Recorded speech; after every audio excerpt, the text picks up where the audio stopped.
Give you a pen drive. Pen drive. Thanks. Pretty cool. Just do a short introduction.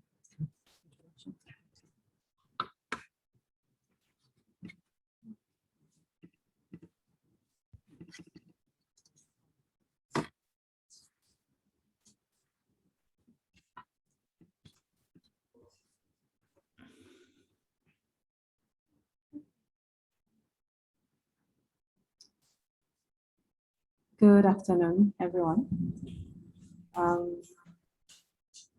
CEOs, directors, researchers, students, ladies and gentlemen, I wish to welcome all of you to this presentation titled Understanding Past and Future Climate Change Insights from Coral Skeleton Stipple Isotope Records.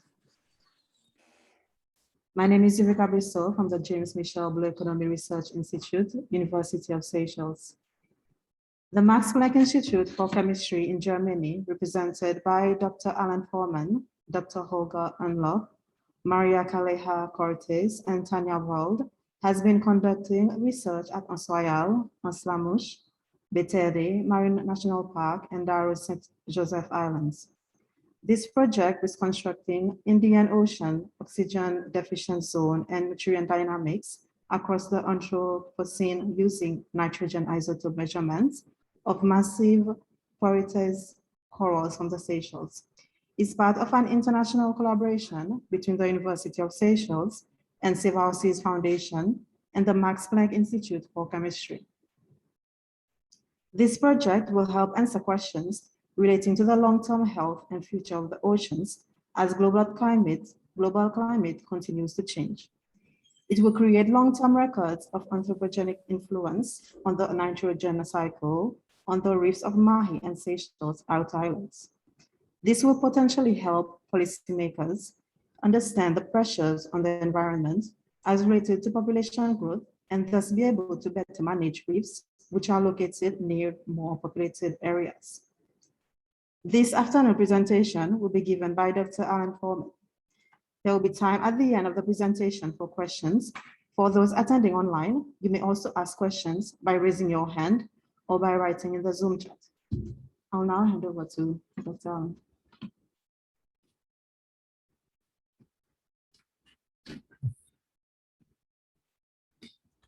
Hello, everybody, and thank you for having me. I'm excited to be here and excited to talk about the research that we've been conducting over the last month. We've really enjoyed our time in the Seychelles, and working with the local collaborations has been very fruitful and very enjoyable, and we've certainly learned a lot and had a very productive field campaign. So today I'm going to talk about understanding past and future climate change, trying to understand what records we have that can tell us about what has happened in the past and what those records can allow us to understand about where we're going in the future. So before I get into that, I'm having a technical difficulty here. So before I get into that, I thought I would talk a little bit about what a classic kind of research plan looks like when you're assessing a reef. And then with that context, then discuss what we're bringing to the table. And so this is a research from a collaboration that I did with the Smithsonian Tropical Research Institute in Panama, but this generally applies to a number of research field campaigns that I've been on. So, you know, amongst the research activities that we work on, we would do things like deploy benthic buoys. So these are buoys on the bottom, like temperature loggers or, you know, light loggers or anything like that, to any kind of sensor array. And from that, we learn about the environmental conditions of the reef. Likewise, you do 3D reef mosaics. So you can take lots and lots of pictures of the reef. And from that, you can reconstruct things like coral cover, like coral growth, interactions with algae, how those interactions change over time. Likewise, you can take time series of tagged corals. So you can tag a coral and then go back to that same coral over and over again. And from that, you can look at its microbiome. You can look at how its genomics may have changed. You can look at the eDNA around that coral. Fourth, you can look at things like herbivores or crustaceans or anything like that. And from that, get an idea of herbivore abundance and how that might relate to coral cover. So as you can see, this is kind of a comprehensive field plan in a way. And together, if you combine that with a model, you can combine that and sort of integrate that into, in this case, for the Panama would be the Tropical Eastern Pacific, the TEP model, to get an idea about coral diversity and resilience over time. And ultimately, what we're really interested in is not just science for science's sake, but doing policy relevant science. And so that would be to ultimately determine mechanisms for coral growth and coral resilience moving forwards in time. Now, why am I here if that's all well and good? Well, Porites corals are natural recorders of environmental conditions over time. And so what I would argue is that they're kind of natural benthic buoys for the Anthropocene. And so if you go back to this figure here, what we're adding is a point number 6, like a historical perspective of natural and anthropogenic variability. So you can think of this as a benthic buoy, looking at environmental conditions, but doing so, giving back a historical perspective that goes back 50 years or 100 years. Ultimately, that information can be integrated into these models, and most importantly, can be used to further even more policy relevant science. And so this is the overall goal of what we're doing, is trying to provide a view to the past with an idea of looking towards the future. Now, why Porites? Why corals? Well, the idea is that the ubiquity of the coral reefs across the tropics means that there are benthic buoys in place all the way across the tropics. Probably, you know, all of these orange areas that we have highlighted here, those are all areas in which we could expect to find Porites, and maybe from that be able to reconstruct a much larger swath of the world's ocean temperature records, or in this case, nitrogen proxies.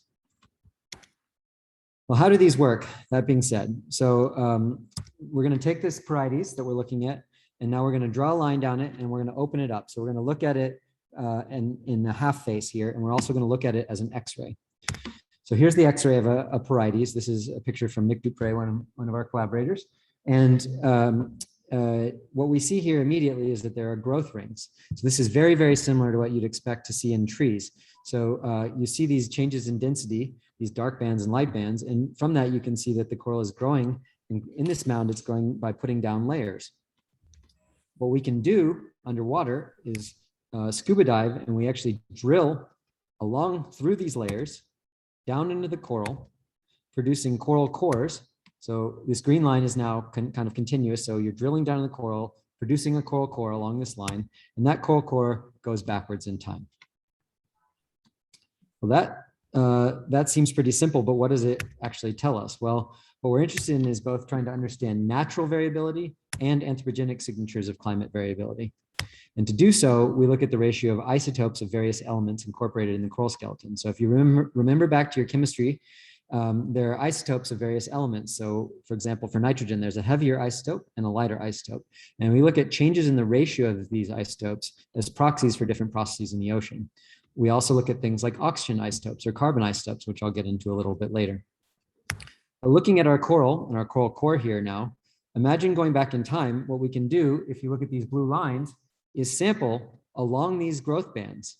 And when we sample along these growth bands, what we're actually doing is measuring the coral's composition that particular year or that particular month or whatever the rate that that coral is growing. And that allows us to reconstruct, going backwards in time, a history of the reef from that coral's perspective. And so we do that going backwards, backwards, backwards, all the way through the coral. And as a community, we've developed proxies that are sensitive to a number of environmental variables.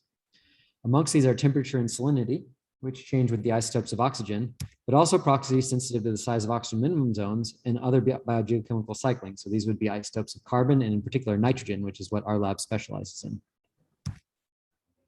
And now nitrogen holds a central position in ocean biogeochemistry because it's a limiting nutrient for a lot of biological productivity. Just the way your plants at home need fertilizer, nitrogen is needed for a lot of the reef and a lot of the organisms that photosynthesize. Therefore, it's closely coupled with a lot of global carbon cycling and is very important element to be able to keep track of in terms of its cycling within the oceans. It's a bit more complicated than this, but in general, you can sort of break down the nitrogen cycle into a balance between two competing processes. The first is nitrogen fixation and the second is denitrification. The first, nitrogen fixation, occurs when organisms convert atmospheric nitrogen into organic tissue that is eventually degraded into nitrate in the interior of the ocean. In direct competition with this is denitrification, which occurs when organisms, in particular bacteria, convert nitrate to atmospheric nitrogen under anoxic conditions. So in areas where there's no oxygen, denitrification tends to occur. So you can see automatically that there'd be a balance between these two processes. Now I'm gonna put something up here that looks a little complicated, but I just want you to bear with me here. It's delta notation, and this looks very, very complicated, but in reality, it's just shorthand for us to differentiate by how much a heavier isotope of a given element is discriminated against versus a light isotope. So for example, when I say delta 15 for delta 15 nitrogen, what I'm talking about is the ratio of 15 to 14. So as that number goes up, there's more nitrogen 15 in comparison to nitrogen 14. Likewise, if that number goes down relative to some standard, there's more nitrogen 14 relative to nitrogen 15. What that allows us to do is look at a scale and changes in this ratio. And so when denitrification and nitrogen fixation occur, they alter the delta isotopic composition of the coral.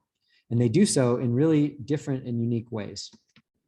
So imagine we have a coral and it's got some average isotopic composition, let's say 5 per mil, roughly. Now imagine it's in an area with a lot of nitrogen fixation. Nitrogen fixation results in corals producing low in 15 in isotopic composition in their skeleton. So as this coral begins to grow, if nitrogen fixation starts to occur more and more, we'd start to see the composition of the coral skeleton itself move lower and lower. Likewise, if denitrification occurs and starts occurring more and more and more, we'd expect to see the coral skeleton in 15 move higher and higher and higher. And so what we are interested in is understanding the natural and anthropogenic signatures of climate variability and looking at the balance between these changes in nitrogen fixation and denitrification. So when I say natural variability, I'm talking about the natural cycles in either nitrogen fixation and denitrification. When I'm talking about anthropogenic variability, I'm talking about movement between nitrogen fixation and denitrification that could be driven by, for example, changes in Earth's climate. Beyond climate processes, human inputs of nitrogen can also alter the nitrogen cycle. So nitrogen is commonly used in a number of different processes, but in particular in fertilizers. And it can also enter the ocean or in other aquatic environments as sewage runoff or via atmospheric deposition of burning of fossil fuels. So as I said, fertilizers will move the isotopic composition one way, sewage runoff will move it a different way, and atmospheric deposition will move it a different way. And this becomes increasingly important as the human population has grown. So in the last 100 years, 150 years, we've seen the global population skyrocket, and with it, anthropogenic nitrogen inputs into the oceans and aquatic environments have increased just as rapidly. And so this is not just an academic question, it's actually affects a large number of the aquatic environments, in particular coral reefs. Thinking now a little bit about anthropogenic signatures of climate variability, we can characterize the effects of these anthropogenic processes I mentioned earlier. So imagine there's fertilizer input. There's a small amount, and then all of a sudden there's lots more fertilizer input. We're going to move the coral isotopic composition of the skeleton lower and lower and lower.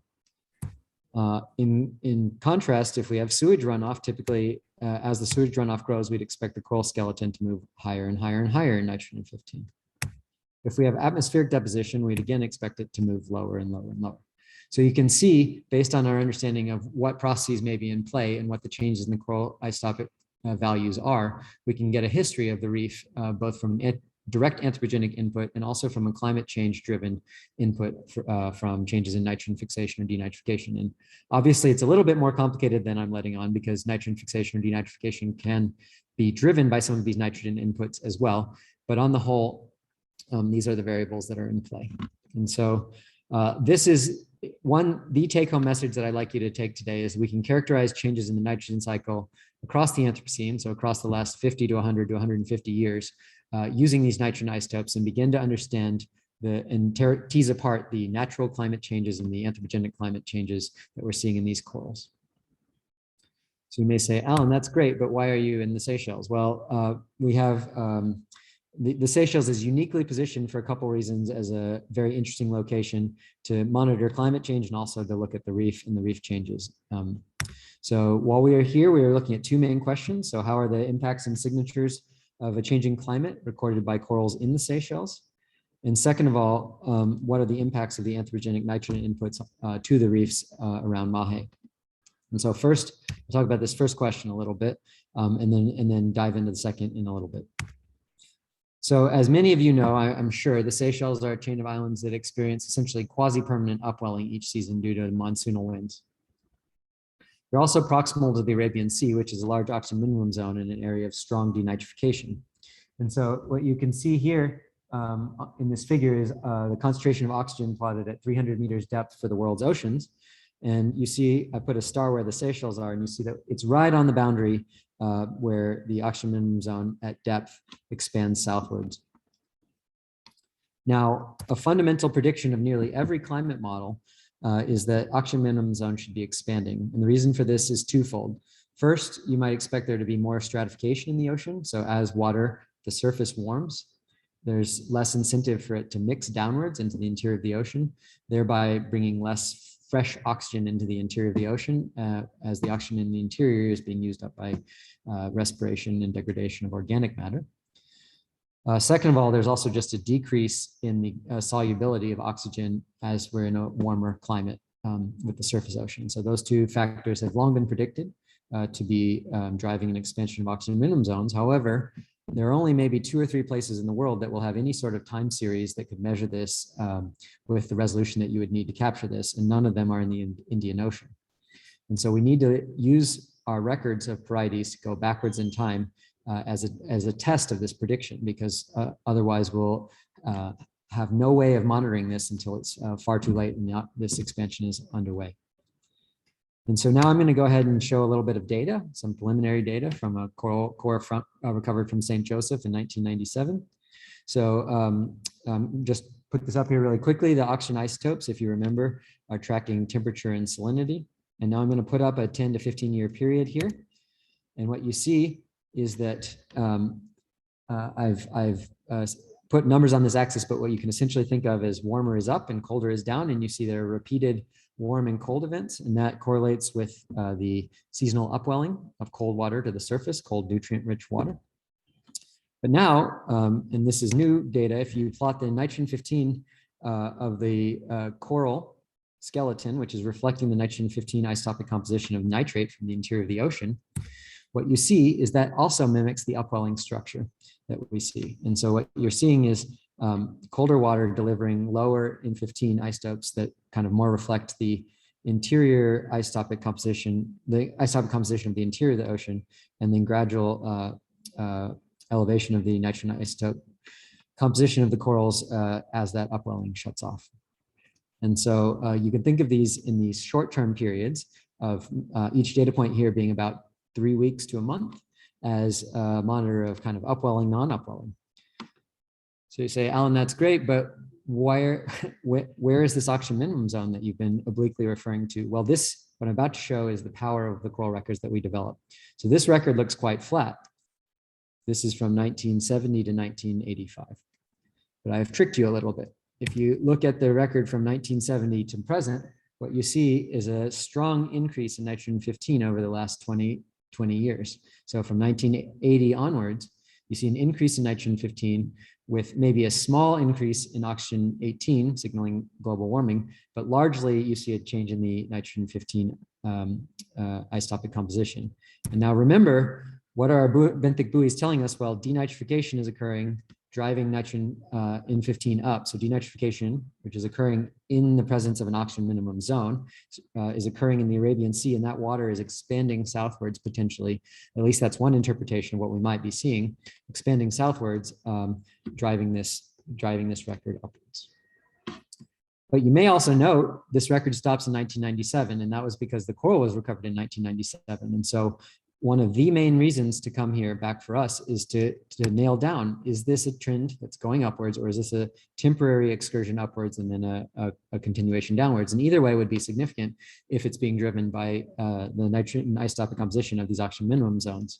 And so this is what we've been doing, is drilling into these corals and recovering these coral cores.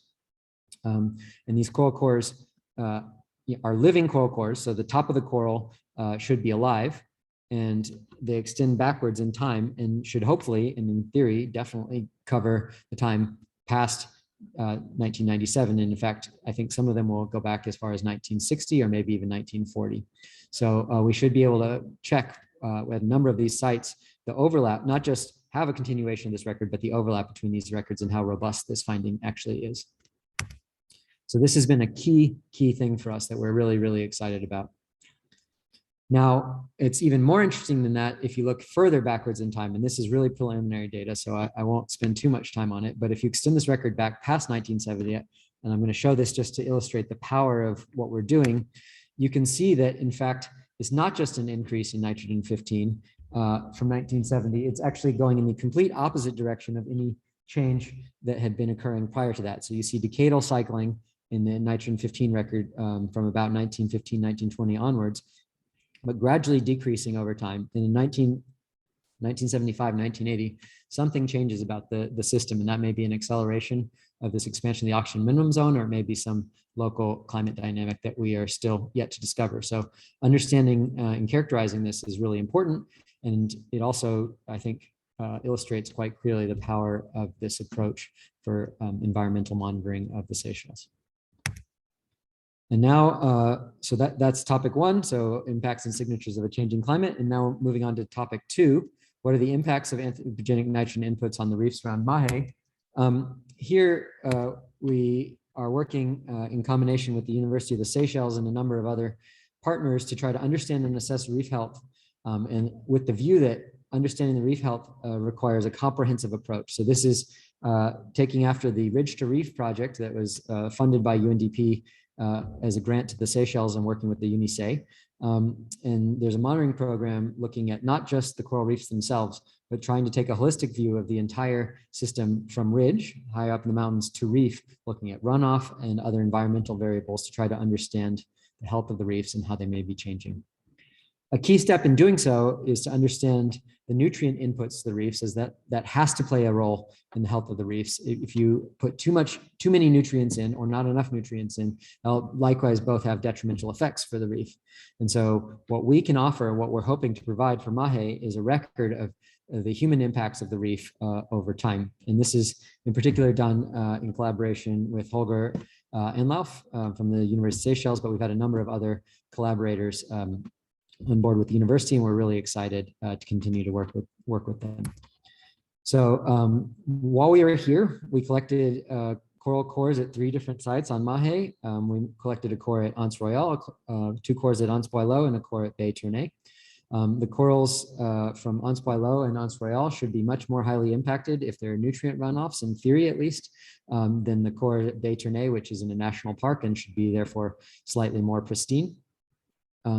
The cores at Anse Royale and Anse Boileau both have potential to be affected by things like nutrient inputs from runoff from farms, or if there are any kind of changes being driven by, say, sewage inputs or poorly treated waste. All of that would be recorded in the coral skeletons. And so just, we don't know, like this is an open question and much is left to figure out, but remember in our diagram that we can differentiate potentially between fertilizer input, sewage runoff, or atmospheric deposition, while also hopefully using the coral cores from St. Joseph and Daros as a way of differentiating a little bit what the changes in climate that are driving changes in nitrogen fixation, denitrification may be doing. And so taken together with the cores we collected from St. Joseph Daros, we expect to be able to maybe untangle some of these complex factors, ultimately helping to produce information that can guide the stakeholders in their decisions regarding the fate of the reefs around Mahe. And so this project potentially could even be extended to look at other reefs circling the island, and could also be extended in various ways that we'd be very excited to continue working with the university, particularly with, for example, water sampling or collecting algae and looking at the isotopic composition. So that's something we're very, very excited to do. Ultimately, we aim to produce information that is policy relevant. And so I hope what you've taken away from this, if nothing else, is that our ultimate goal here is to provide perspectives and historical perspectives about what is driving climate change on these reefs and how those impacts may be changing the reef health and reef dynamics, and how that information may ultimately play a role in creating policy relevant science for the future. So with that, I'd like to say thanks to the network of collaborators we made in the Seychelles. We've been so lucky to work with a number of organizations, and without their support, it wouldn't have been possible. In particular, the University of Seychelles and Save Our Seas, also the Seychelles National Park Authority, Nature Seychelles, GVI, and the Environmental Ministry have all really helped us in this time. This has not been a project that we've done alone. So we've been very lucky for that. And we also have been lucky to have a number of collaborators on the project here. So that would be Tanya Wald and Holger Enlauf, as well as Nick Dupre and some of the other researchers back at Max Planck have made this possible.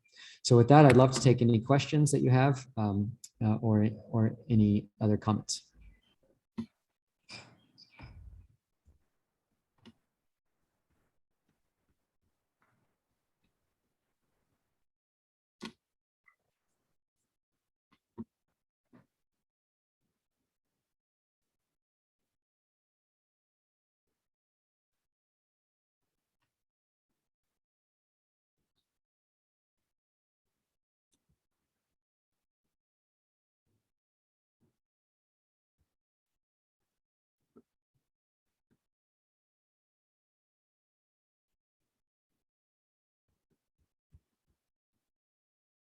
Oh, so I have the question here in the chat.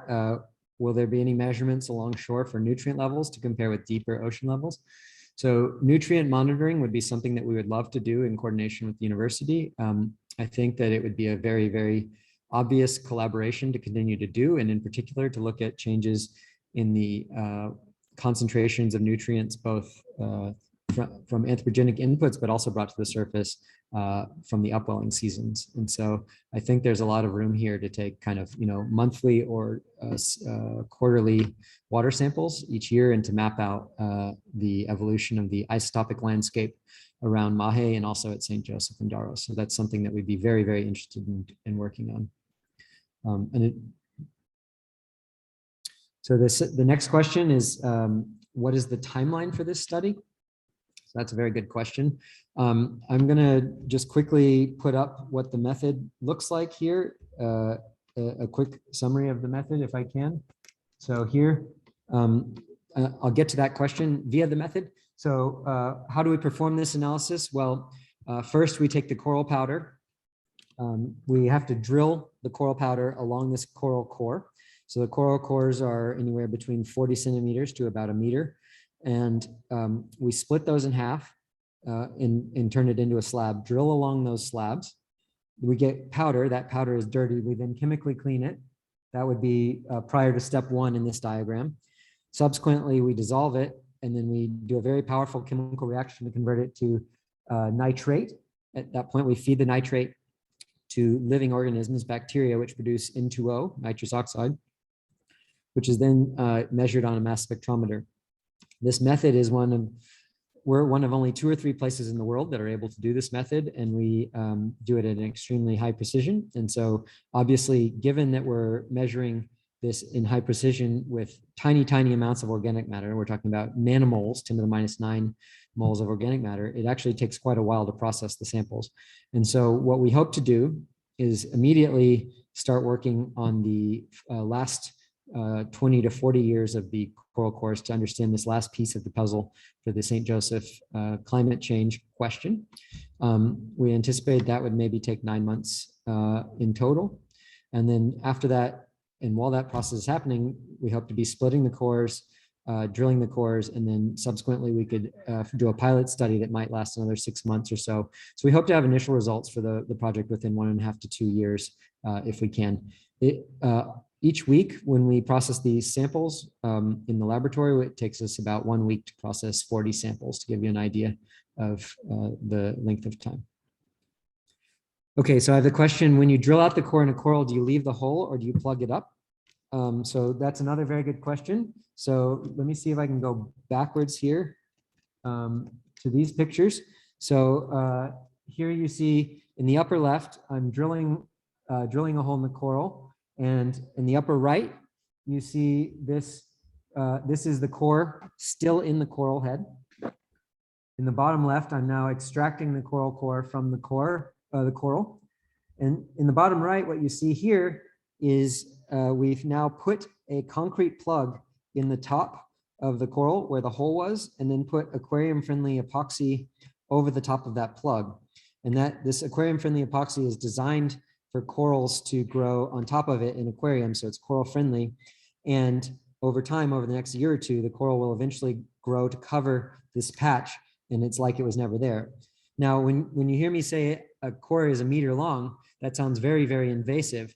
But in actuality, what we're doing is we're taking about a 4.5 centimeter diameter coral core. But the tissue layer of any given coral, any given Porites, is about 0.5 centimeter to 1 centimeter thick. What that means is everything below that in that meter is already dead, that skeleton that the coral has. So what we're doing is essentially taking a plug that's about 4.5 centimeters in diameter out of the coral, plugging it with a concrete plug to prevent any biorotors or other living organisms from getting inside. And ultimately the coral will grow over that. So we think this is a pretty, I mean, it appears to be invasive, but in reality, we think that it's actually fairly as coral friendly as we could possibly be, I guess I would say. The next question is, will it be possible to get a temperature profile of the ocean for the last 20 to 25 years that can assist other research initiatives and possible validation of model outputs and other measurements taken in the Seychelles waters? The answer to that is absolutely. So both from the cores we collected on Mahe and the cores we collected on St. Joseph and Daros, we expect to be able to reconstruct temperature over the entire length of the coral core. And we can do that using oxygen isotopes, and we can also look at other elemental concentrations, for example, looking at concentrations of strontium in the coral cores.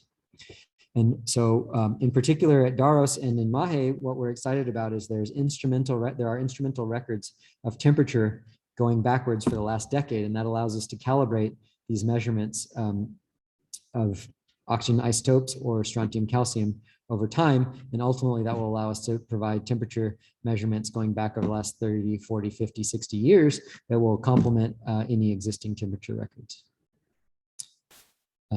It is worth noting that those will be temperature records for the reefs only. So it won't be temperature records that are indicative of any subsurface warming or anything like that, but they will be recording any type of extreme warming event or also upwelling events repeatedly over and over.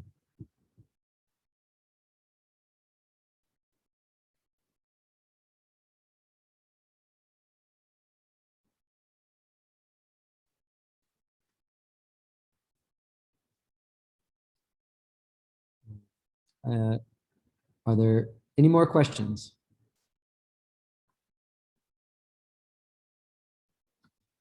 Okay, well, what species did you analyze?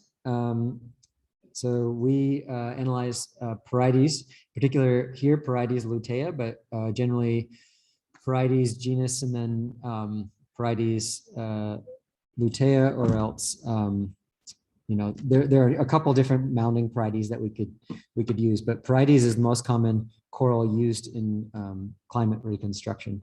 So Next question is, will it be possible to share the records? Of course, we're very happy to share the records. We publish this data in scientific journals and then make the data available for public access. So given that the priority, or one of the main priorities, is to present science that is policy relevant, we of course would be very happy and extremely interested in trying to share the records to make more informed decisions about the fate of the reef and the changes in climate that have occurred over the last 40 to 50 years.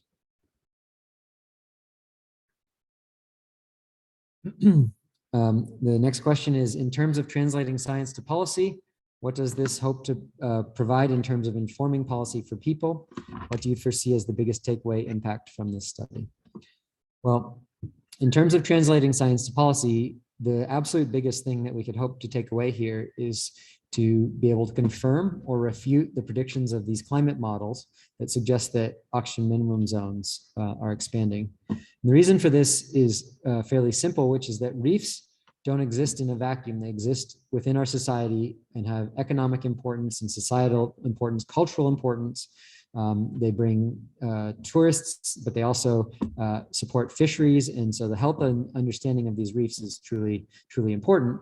Expansion of oxygen minimum zones should have a deleterious effect on ocean health overall and could potentially affect things like tuna stock, but then subsequently down the line could potentially alter dynamics that would have a knock-on effect to the reefs. And so understanding and being able to validate or refute the predictions of these climate models is extremely important because if the climate models are correct, we have a big problem ahead of us.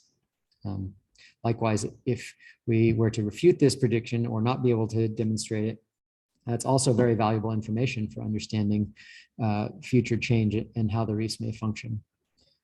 On a local level to Mahe, I think for informing policy, what we might expect to see is if there's a large change in nitrogen isotopes that we can get at to try to understand, that we can correlate or infer the cause of. So for example, if there was an increase in fertilizer runoff, and then we could infer that, and at the same time we see a die-off of the reefs around Mahe in that area, we could infer that there's overloading of nutrients in that region. And so from a takeaway standpoint locally to Mahe, I think the biggest impact will be that we can provide evidence as to whether the reefs are being impacted by increased nutrification over the last 20 to 30 years.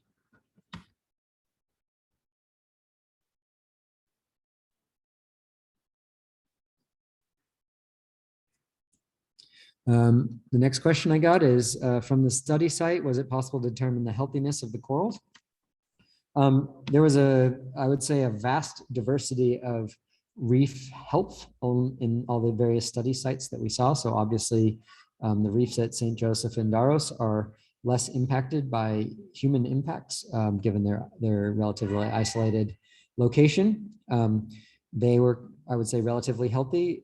I would say from my experience, snorkeling the reefs here in Mahe and then diving on some of them, so there's a large variety in what you see as the health of the reef. So in Baie Ternay, for Porites, there were areas that were extremely rich in Porites, and there were areas where corals had died completely. Likewise for Anse Royale, or in particular, in my experience from Anse La Mouche and Anse Royale, there were large gradients in the existing living coral. That being said, I would not call myself an expert in Seychelles reef survey, and so I think that I might not be as qualified to comment on that as I should. So I'll leave it at, I'd say there were a variety of conditions.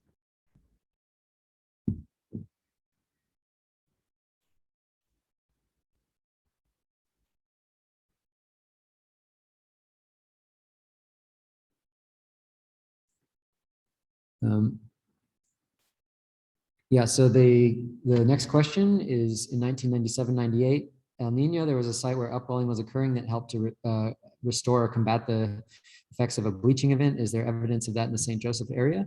So I would say from what we have right now, one of the main reasons we're coming back to sample the same St. Joseph area from the core record that I've already presented is to try to cover that 1997-1998 event. So if you remember back to the record, it stopped in 1997 And so one of the key things we'd like to understand is the effects of large El Nino events and large bleaching events, not just 97, 98, but the others that have since occurred, I think most recently in 2016. We'd be very interested in that.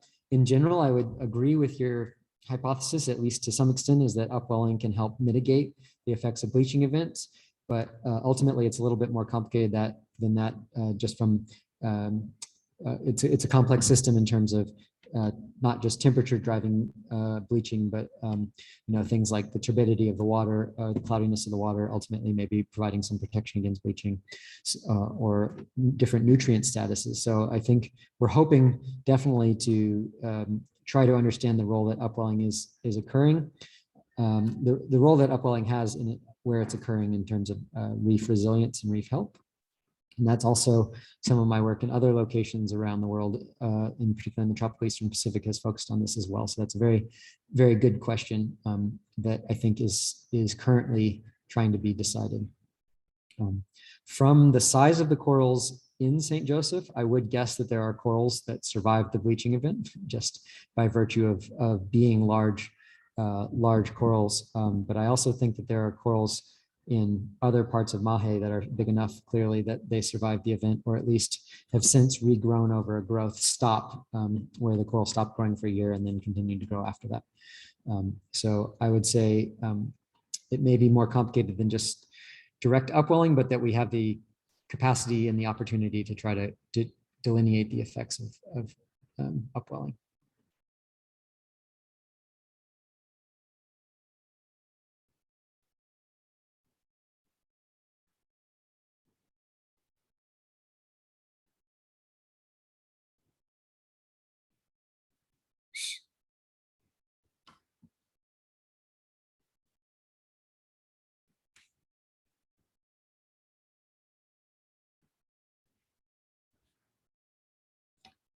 Okay, I'll give it 30 more seconds for questions.